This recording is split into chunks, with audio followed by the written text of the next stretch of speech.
is up? So this week we're going to talk about our battery bank and then also our inverter that we installed. And we did all that stuff right about the same time as our solar panels. And I know I did the video on the solar panels, but I figured you might want to see the rest. So we're going to show you that.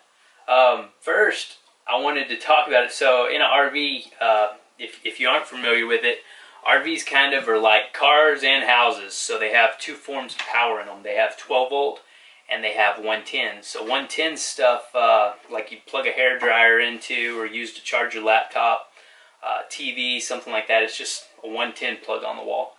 And then 12 volt are things coming straight off the battery. So it's kind of like the car cigarette lighter or whatever. And so 12 volt, when you buy the camper, it can power certain things. It can bring our slides in and out. It can turn our lights off and on.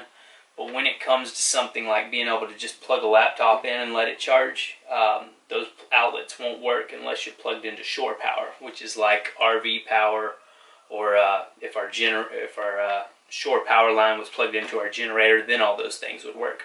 So the reason for the inverter is it takes 12 volt power coming from our batteries and it can turn it into 110 power. So then we can use things like our TV or our laptop, and essentially we're using our solar power. We aren't having to crank up a generator or be at an RV park, and we're able to use things like that. Tracy will even use her straightener. We don't have a blow dryer, but our inverter is big enough we could use a blow dryer with it. So we don't have a lot of need for it, but those few things we found that we really wanted to be able to use without having to crank up a generator or be at an RV park. So the inverter was our solution for that. So let me take you, I'll show you our batteries and then our inverter, and yeah, there we go. Alright, so this is the front of our rig here, right at the tongue. Oh, it's windy out here, sorry. And this is what I've got. These are four 6-volt batteries. They're all Trojan T-105s. And I can get more amp hours out of 6 volts than out of 12 volts. So I take the 6 volts and I wire them in series. So I'm basically making two big 12 volt batteries and then sending that power into the rig. So what I did to be able to get these on here, because it came with one 12 volt and room for one more, and I wanted to do a lot more batteries than that.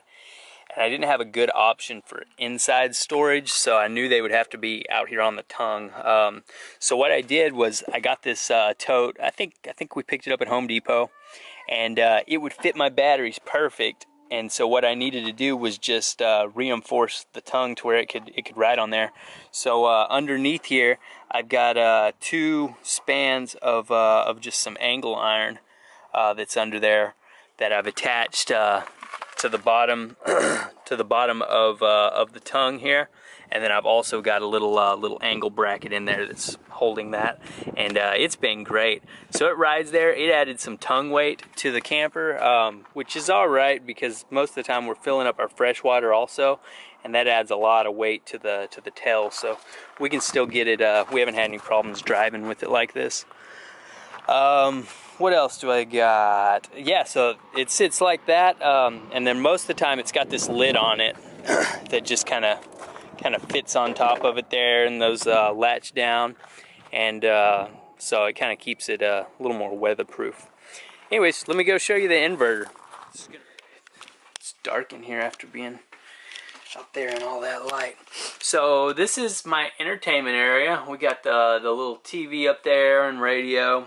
And down at the bottom is my breaker box. And so we decided to put our inverter right here. So we've got it, it's a big guy. It's 1500 watts and it is pure sine. So you can buy them in a couple different ways. The pure sine is going to be just like the energy in your house. So it's not going to tear up laptops or things that are kind of sensitive. So there it is. I've got, these are actually my leads. There's one positive, one negative. So those are the ones coming from the battery. And then I actually hit that and jump off into my regular 12 volt fuse panel. So I've just kind of intercepted that line that was already existent. And what we decided to do with this was a couple of just dedicated outlets. there's a way you can take this and just plug it into the breaker box, and all of a sudden when you cut this on, it just thinks you're plugged into shore power. So absolutely everything will work. Your microwave, the AC, there's no way the AC would cut on, but it would try, because it would think you're plugged into shore power. What we did, we don't really need all that stuff. We just wanted a couple outlets for like our laptop and our TV. So that's what we did. We ran a couple dedicated. So right here, you've got your spot to plug in your 110, and I've ran one up and underneath the TV there, and then I've ran another one to right here.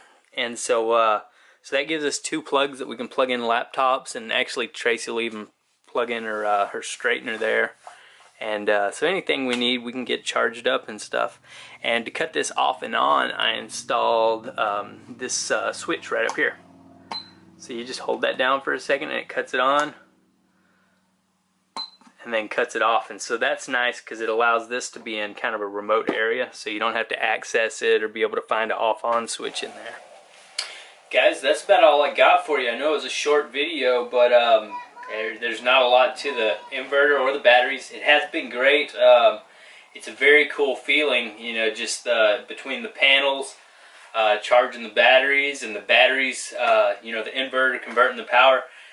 It's pretty cool to let them charge all night, and then in the evening be able to watch TV, and then the next day let them charge up again. It's pretty cool. So we've been real happy with it, and the way they've performed. Hope you enjoyed this video. If you're thinking about doing this, it's definitely very cool on a rig, not to have to be running the generator to keep your batteries charged. It's been really cool. So that's all I got for you. Wish there was more, because it's an awful short video, but hope you enjoyed. Make sure you click the icon to subscribe, and check out our other videos. Have a good one. Bye.